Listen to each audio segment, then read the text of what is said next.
Ça, c'est la meilleure caméra de 2024, mais il y a deux choses que je n'aime pas dessus et que tu devrais peut-être savoir avant d'acheter. Alors déjà, si tu regardes en dessous de l'appareil, il y a le port USB Type C pour venir recharger.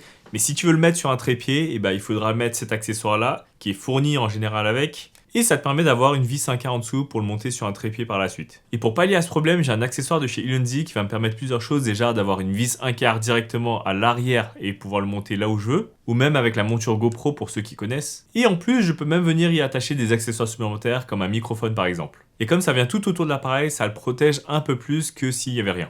Et le deuxième problème, c'est que quand je suis en extérieur et qu'il fait beaucoup trop clair, je perds cet effet cinématique. Et là, pour l'exemple, je vais m'éclairer super fort et vous allez voir la différence. Ça, c'est le rendu avec la caméra de base. Et moi, ce que je viens mettre, c'est un filtre ND. C'est comme un peu des lunettes de soleil pour ta caméra. Et tu vas pouvoir voir la différence entre avant et après. Regarde bien au niveau de la main, c'est beaucoup plus cinématique avec le flou. À part ça, super caméra. Si ça vous intéresse, je vous mets le lien dans la